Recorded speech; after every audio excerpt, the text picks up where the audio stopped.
Deadliest Catch s'arrête et la vraie raison va vous surprendre.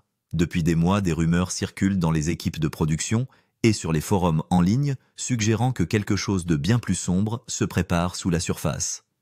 Ce qui n'était au départ que de faibles rumeurs s'est transformé en une vérité glaçante qui pourrait mettre un terme à l'une des émissions les plus emblématiques de la télévision.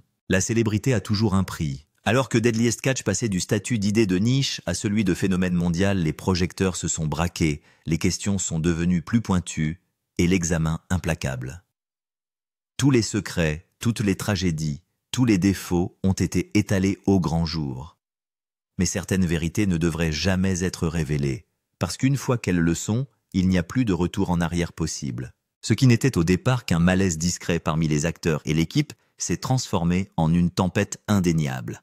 La vérité éclate, et au fur et à mesure qu'elle se dévoile, nous assistons peut-être à la chute de l'une des séries les plus dangereuses, les plus obsédantes et les plus controversées jamais filmées. La pêche au crabe dans la mer de Bering. Même l'expression sonne comme un défi. C'est un monde que peu de gens choisiraient, et moins encore y survivraient. Dès ses débuts en 2005, Deadliest Catch a captivé des millions de téléspectateurs par son authenticité brutale. Elle n'avait pas besoin de scénario ou d'acteurs. Le drame était déjà là, dans les vagues glacées sur les visages d'hommes épuisés qui risquaient tout pour survivre. Deadliest Catch, la série américaine de télé-réalité diffusée pour la première fois sur Discovery Channel, le 12 avril 2005, retrace le parcours de pêcheurs de crabes qui luttent dans la nature sauvage de l'Alaska pour le crabe royal et le crabe des neiges pendant les saisons de pêche courtes et brutales. Le travail est éreintant, le danger constant et le risque absolu. Chaque instant passé sur le pont est un pari sur la mort. Chaque coup de filet pouvait être le dernier. Le nom Deadliest Catch n'était pas une exagération, c'était un avertissement. La mer de Bering, cette étendue froide et impitoyable du Pacifique Nord, a fait plus de victimes que presque n'importe quelle autre étendue d'eau sur Terre.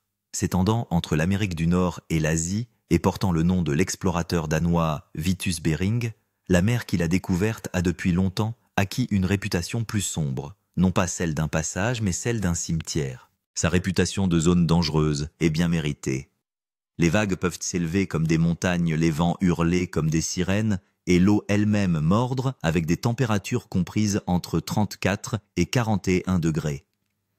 À certains endroits, la mer devient faussement peu profonde, créant de violents murs de vagues qui peuvent retourner des navires entiers en quelques secondes. Ce qui commence par une matinée calme peut se terminer par une tragédie avant que quiconque puisse appeler à l'aide par radio. Et lorsque l'hiver arrive, la mer de Bering se transforme en quelque chose d'encore plus sinistre. Des plaques de glace de la taille d'une ville dérivent silencieusement dans l'obscurité, dans l'attente d'une collision. Lorsqu'elles frappent, elles le font sans pitié. Pour ceux qui doutent de la dangerosité des glaces flottantes, rappelez-vous qu'elles ont détruit le Titanic. Ici, entouré d'eau glacée et de marées changeantes, un seul coup porté par un bloc de glace peut ouvrir une blessure dans la coque d'un navire et entraîner tout le monde à bord dans les profondeurs. Comme si la mer elle-même n'était pas assez menaçante, elle est aussi vivante. Elle regorge de requins, d'orques et de prédateurs qui patrouillent dans ses profondeurs comme des dieux antiques. Les pêcheurs de crabes doivent partager l'océan avec des créatures qui y règnent depuis bien plus longtemps que l'homme ne le fera jamais. Pourtant, la promesse de richesse les attire chaque année. Les profondeurs glacées de la mer de Bering abritent certaines des populations de crabes les plus riches au monde, et l'appât du gain, la possibilité de ramener suffisamment de crabes pour survivre une année de plus, les incite à revenir quel que soit le nombre de vies que la mer prend en retour. Mais Deadliest Catch n'a jamais été une simple émission sur la pêche au crabe. C'était un portrait de l'endurance humaine. Elle montrait des hommes, et parfois des femmes, poussés à la limite de la raison et de la force, endurant des nuits, sans sommeil, des tempêtes brutales, et la solitude rampante d'être à des centaines de kilomètres de la Terre. Grâce aux caméras, les fans ont tout vu, les triomphes, les échecs, les déchirements. Ils ont vu les moments de joie et les regards silencieux à 1000 lieues de la perte des membres de l'équipage en mer. Ce n'était pas de la comédie. C'était de la survie retransmise en temps réel. Après plus de 20 saisons, Deadliest Catch est devenue plus qu'une émission. C'est une chronique de la fragilité et du défi humain. Mais ces années ont aussi été marquées par des histoires de victoires, de pertes et de morts. Car pour chaque crabe sorti de l'eau, il y a toujours eu un prix à payer. Seuls les plus forts ont osé revenir et seuls les plus chanceux ont réussi à revenir. La mer de Bering ne pardonne pas la faiblesse et n'oublie jamais. Pour certains, les voyages de retour n'ont pas apporté la gloire, mais des fantômes. Le tribut payé a été brutal non seulement physiquement, mais aussi mentalement. De nombreux pêcheurs qui ont bravé la mer de Bering année après année sont revenus avec des cicatrices bien plus profondes que ce que l'on pouvait voir. Certains l'ont appelée la malédiction de la mer de Bering. Oh! L'émission Deadliest Catch est devenue tristement célèbre non seulement pour son taux d'audience, mais aussi pour le nombre de ses victimes. Et le plus troublant, c'est que nombre de ces décès ne sont pas survenus en mer. Certains membres de l'équipage ont succombé à la toxicomanie. D'autres ont sombré dans le désespoir. Quelques-uns ont fini derrière les barreaux, leurs histoires englouties par le silence. C'est comme si la mer de Bering tenait elle-même un livre de contes qui doit toujours être équilibré. Personne n'a mieux saisi cette vérité que Dean Gribble Jr., un matelot qui n'est apparu que dans quelques épisodes avant qu'une tragédie ne lui coûte la vie. Le 31 décembre 2019, il est parti comme n'importe quel autre pêcheur, plein d'espoir concentré, prêt pour une nouvelle saison. Le navire Scandis Rose transportait des rêves d'abondance et de survie. Mais cette nuit-là, la mer avait d'autres projets. Alors que le navire traverse la mer de Bering, des morceaux de glace flottantes dérivent dans le brouillard sans être vus. L'un d'eux heurte la coque avec un craquement assourdissant déchirant le côté tribord. L'eau s'engouffre dans le navire. Le Scandis Rose commence à prendre de la gîte puis à couler. Dans le noir glacial de la mer de Bering, où l'eau peut tuer un homme en moins de 5 minutes, Gribble et ses compagnons d'équipage se sont battus pour leur vie. Certains ont survécu. Beaucoup n'y sont pas parvenus. Cette nuit-là, Deadliest Catch a perdu plus qu'un navire. Il a perdu une partie de son âme. Et peut-être, juste peut-être, que c'est à ce moment-là que la fin a vraiment commencé. Il y avait 7 personnes sur le bateau ce jour-là, mais seules 2 personnes ont survécu. Et l'une d'entre elles était Gribble. Lui et son compagnon d'équipage, John Lawler, ont réussi à monter dans un canot de sauvetage qui a été élitreillé par les gardes-côtes. Ils ont été transportés d'urgence à l'hôpital d'Anchorage où ils ont été soignés pour hypothermie. Les autres membres de l'équipage n'ont pas eu la même chance et ont trouvé la mort dans le gouffre de la mer de Bering. Le naufrage fait la une des journaux et Gribble et Lawler deviennent du jour au lendemain le sujet de conversation de la ville. Ce n'est certainement pas la façon dont il espérait devenir célèbre, mais il semble que la vie ait eu d'autres projets. Malheureusement, les corps des autres membres de l'équipage n'ont jamais été retrouvés, y compris ceux du capitaine et de son fils. Après l'incident, Gribble a décidé que la pêche au crabe dans la mer de Bering n'était peut-être pas faite pour lui. Il adorait pêcher, mais préférait le faire dans des eaux plus sûres. Après avoir pris une pause compréhensible pour passer du temps avec sa famille et guérir du traumatisme de ce qui s'est passé, Gribble est retourné à la pêche. Il publie des récits de ses expériences de pêche sur les réseaux sociaux sous le nom de King Krabba. Son expérience montre à quel point ces eaux sont dangereuses et à quel point les choses peuvent changer rapidement. Un instant vous êtes en vie et l'instant d'après, vous disparaissez. Une histoire. Une histoire sombre. Deadliest Catch a permis à des milliers de personnes à travers le monde de découvrir les merveilles de la télé-réalité. Les fans ont assisté à des moments captivants où des pêcheurs ont affronté des tempêtes et des conditions météorologiques dangereuses pour attraper du poisson. Le suspense de l'espoir que le mauvais temps passe et le soulagement d'une prise abondante étaient ce que les fans attendaient. Deadliest Catch a montré des images étonnantes et vibrantes de ce qui se passe au large dans l'une des mers les plus meurtrières du monde. D'une certaine manière, l'émission montre aussi la capacité des humains à persévérer. Même dans des conditions et des lieux où la nature a refusé de laisser prospérer quoi que ce soit d'autre, l'homme a toujours trouvé un moyen de vivre de l'eau. En fait, certains pêcheurs de crabes apprécient le fait d'être en mer, de courir contre le temps et la nature pour gagner leur pain quotidien. L'émission Deadliest Catch de Discovery Channel a peut-être enregistré de bonnes audiences, mais malheureusement, cela ne suffira pas à la faire durer. La menace n'est pas la mer de Bering ou ses conditions climatiques rigoureuses, mais un fléau causé par l'homme. Le nombre de crabes royaux et de crabes des neiges diminue. Les effets néfastes du changement climatique ont malheureusement atteint ces eaux dangereuses et les pêcheurs de crabes doivent maintenant trouver une nouvelle source de revenus. Pour protéger ces espèces, le gouvernement a mis en place des réglementations sur la pêche au crabe dans la mer de Bering. Les acteurs de l'émission Deadliest Catch s'affrontent pour capturer le plus grand nombre de crabes. Plus le nombre de crabes est élevé, plus le salaire est important. Cette loi qui réglemente et réduit les numéros n'était pas favorable à l'émission. Elle a donc dû être annulée. Cependant, certaines personnes pensent que c'est plus que cela. Dans Deadliest Catch, de nombreux événements malheureux se sont produits au fil des ans, laissant une traînée de cadavres. Les gens ont commencé à remarquer quelque chose d'inquiétant à propos de la série et de ses acteurs. Beaucoup ont même estimé que ces événements sombres avaient joué un rôle important dans l'annulation de la série. D'une part, de nombreux membres de l'équipage semblent souffrir d'un problème de santé ou d'une toxicomanie. Il a également enregistré plusieurs décès, ce qui est également troublant. Il s'agit peut-être d'une punition des dieux de la mer pour avoir envahi un endroit autrefois considéré comme inhabitable, ou d'un sérieux coup de malchance. Ceux qui n'ont pas été tués ont été arrêtés sur la base d'accusations criminelles et enfermés. Nombreux sont ceux qui pensent qu'au fur et à mesure que les cadavres s'accumulaient, Discovery a jugé préférable de suspendre le spectacle pendant un certain temps. Rares sont ceux qui ont réussi à échapper à la malédiction de la mer de Bering. Scott Campbell Jr. en est un exemple. Le parcours de Scott Campbell Jr. Dans Deadliest Catch a débuté lors de la saison 7. Il est arrivé dans l'émission en tant que capitaine du Seabrook. Fils de pêcheur, il était attaché à l'océan comme personne d'autre. En grandissant, il savait déjà que quelle que soit la carrière qu'il choisirait, il finirait dans les eaux comme son père. Lorsque l'émission Deadliest Catch est venue frapper à sa porte, il a accepté l'offre sans hésiter. L'esprit captivant et l'enthousiasme de Campbell étaient très recherchés par les fans. Son dévouement et ses techniques de pêche intelligentes font partie des choses que les fans admirent vraiment. Pour lui, la pêche était un moyen de relier ses expériences passées avec son père à son présent, en tant que pêcheur adulte. Et il était doué pour cela. En pleine mer, il se sentait et paraissait plus à l'aise que sur la terre ferme. Puis sa santé s'est dégradée.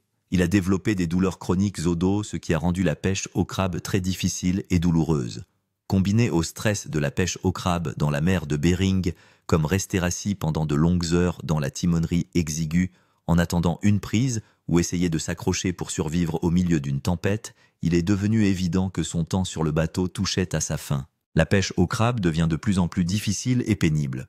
De nombreux fans ont été attristés par son départ, et pendant un certain temps, la série a semblé un peu moins intéressante. Au cours de sa participation à l'émission, il s'est constitué une base de fans assez solide et était considéré par beaucoup comme le meilleur pêcheur de crabes.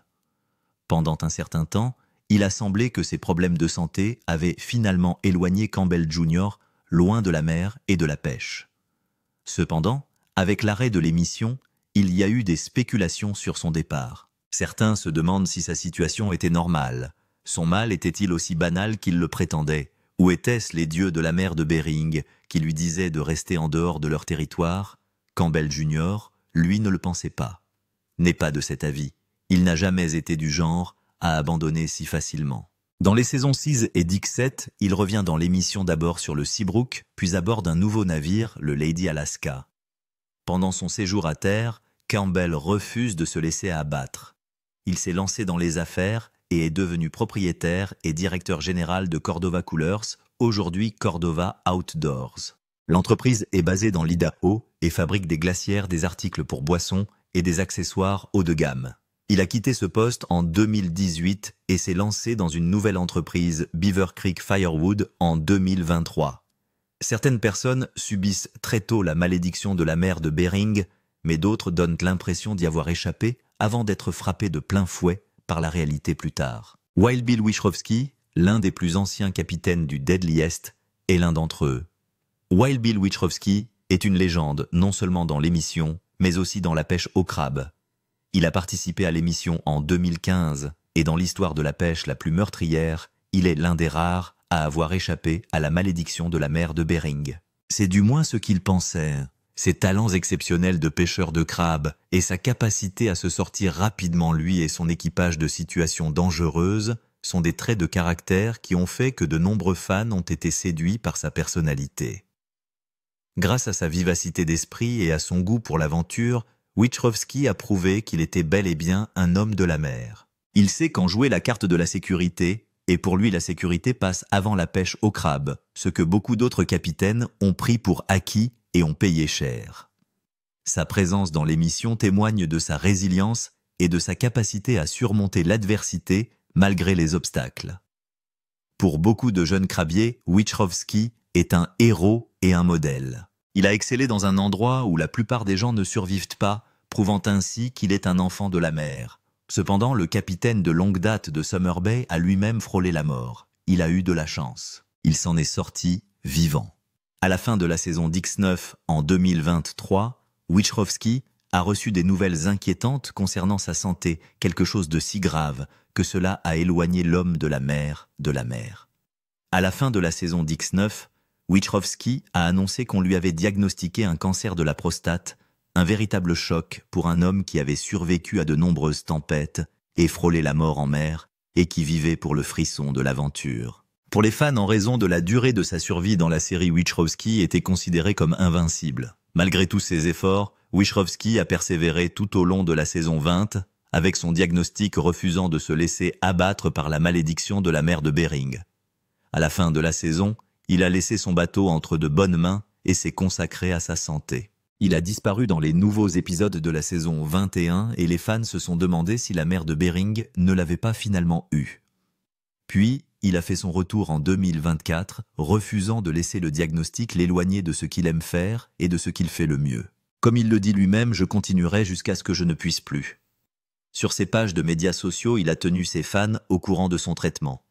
Au début du mois de février 2025, il a posté le commentaire suivant « Il semble que je n'ai plus de cancer ». Il a expliqué que jusqu'à présent, le traitement a fonctionné et que tous les chiffres sont favorables. C'est peut-être cet esprit indomptable que les dieux de la mer de Bering admirent et respectent, car il est revenu à l'émission et se porte bien depuis. Le frère de Jake Harris, Josh Harris, a rejoint l'équipage du Cornelia Mary en tant que débutant en 2007. Il était le frère de Jake Harris qui est devenu le capitaine du Cornelia Mary après le décès de leur père en 2010. Ses débuts au début de la saison 3 et sa relation avec son frère sont rapidement devenus l'un des meilleurs aspects de la série. Les frères Harris sont devenus les favoris des fans, travaillant ensemble pour donner aux téléspectateurs une idée de ce que c'est que de pêcher dans la mer de Bering. Pendant des années, Harris s'est fait un nom dans la série en tant que membre d'équipage fiable et intelligent. Son rôle sur le vaisseau leur a sauvé la vie à plusieurs reprises. C'est en 2020 qu'il s'est montré le plus impressionnant lors de la pandémie de coronavirus qui a mis le monde à l'arrêt. Il a obtenu sa propre série dérivée Deadliest Catch Bloodline, qui suit son parcours alors qu'il navigue dans les îles hawaïennes à l'aide des vieilles cartes de son père. Cependant, en 2022, ses squelettes sont apparus au grand jour. Lui et Cornelia Mary ont été retirés de la prochaine saison en raison d'un incident choquant dans le passé de Harris. En 1988, il a été accusé d'avoir abusé sexuellement de la fille de son voisin. Harris était adolescent à l'époque et la victime avait 4 ans. Il a plaidé coupable et les charges ont été réduites. Harris a été condamné à 60 jours de détention et à 24 mois de surveillance. Lorsque Discovery Channel a eu vent de cette affaire, elle a publié une déclaration indiquant que Harris ne participerait plus aux prochains épisodes de la série. Son spin-off a été annulé et il a été banni de l'émission. Harris a fait profil bas depuis que l'incident a été révélé et n'a pas été vu dans l'émission depuis lors. Il y a ensuite l'affiliation de l'émission à l'histoire criminelle. L'un des cas les plus inhabituels et les plus intéressants est celui de Joshua Tell Warner, qu'il s'agisse de témérité ou simplement de l'idée qu'il se fait de la vie sauvage. Joshua Tell Warner doit être l'un des hommes les plus audacieux à avoir participé à l'émission de Deadliest. Il faut beaucoup de courage pour aller pêcher des crabes dans les eaux dangereuses de la mer de Bering et encore plus de courage pour le faire en direct à la télévision. Ce qui demande encore plus de courage, c'est d'aller pêcher des crabes en direct à la télévision après avoir braqué une banque. Ce n'est pas le plan le plus intelligent qu'il ait jamais eu, ou était-ce une tentative de se cacher à la vue de tous? Jusqu'à aujourd'hui, personne ne le sait. Il a fait son entrée dans la série lors de la saison 5, en tant qu'apprenti à bord du bateau de pêche The Wizard. C'est sur ce bateau qu'il a passé la moitié de la saison. Alors qu'il prétendait être un novice en matière de pêche au crabe, il était passé maître dans l'art des braquages de banques sur le continent. Pendant que ses compagnons d'équipage planifiaient la manière la plus efficace d'attraper des crabes, Warner était occupé à organiser des braquages de banques. Il a ainsi braqué l'Oregon Bank en 2007, Fort de son succès, il décide de partager son expertise en matière de braquage de banque avec ses coéquipiers. Mais personne ne l'a cru, car aucune personne saine d'esprit ne braquerait une banque et ne s'en vanterait. En avril 2009, alors que ces épisodes de Deadliest Catch étaient diffusés, il s'est rendu sur le continent, a dévalisé une autre banque de l'Oregon et est revenu 3 semaines plus tard pour la dévaliser à nouveau. Il s'agit d'un criminel convaincu. Il a finalement été arrêté en décembre 2009 et a été condamné à 9 ans de prison. Warner a évité les médias sociaux et n'a pas de compte sur les médias sociaux. À ce jour, personne ne sait où il se trouve ni s'il est toujours en prison. Nous savons cependant qu'il n'a pas participé à Deadliest Catch depuis lors. Avec cette série de malchances et de problèmes de santé constants, les fans ont conclu que l'annulation de l'émission ne serait pas une mauvaise chose. Si cela signifie que davantage de vices sont épargnés, alors qu'il en soit ainsi. Même si l'émission nous manquera, il est grand temps que Discovery Channel trouve autre chose pour combler le vide laissé par Deadliest Catch. Sa longue histoire de mort et de tragédie suffit à suggérer une pause pour l'instant. Cependant, Discovery Channel n'en a pas encore fini avec cette émission. Elle n'a pas encore abordé d'autres types de pêche ou de chasse au crabe, notamment le crabe royal doré, le bardi et le cabillaud. Qu'il s'agisse de témérité ou simplement d'un désir d'être courageux, l'émission est revenue pour une nouvelle saison en août 2025. Plutôt que de baisser les bras, ils s'adaptent aux changements et continuent à chercher des moyens d'optimiser leurs talents et de gagner de l'argent pour nourrir leur famille. Toutefois, certains doutent encore de la pertinence de cette décision. Les pertes en vies humaines et en biens de l'émission ne sont pas ordinaires. Pour préserver les pêcheurs et l'écosystème, certains estiment que le spectacle devrait être définitivement annulé ou déplacé vers une autre base d'opération. Il y a aussi le coût élevé de l'équipement de pêche. La pêche au crabe est coûteuse, et en raison des eaux turbulentes de la mer de Bering, les navires doivent être constamment réparés pour éviter de chavirer. Le coût de ces réparations est élevé. Cela signifie que même s'ils trouvent un moyen de pêcher dans le cadre des réglementations gouvernementales, leur salaire en pâtira. C'est une sorte d'argent qu'ils ramènent à la maison et qui ne sera plus ce qu'il était. Il y a aussi la question de la prochaine génération. Le métier de pêcheur de crabe est difficile et de nombreux jeunes s'éloignent de la pêche au crabe. Les anciens pêcheurs de crabe sont donc désavantagés. Au fil des années, il est devenu évident que l'âge se fait sentir. Ils ne sont plus aussi jeunes qu'avant et le travail est plus pénible. Avec moins de jeunes qui choisissent de prendre les rênes, il va être extrêmement difficile de maintenir l'art de la pêche au crabe en vie. Ce n'est pas le seul problème que pose la vieillesse. Il y a aussi des problèmes de santé qui surgissent.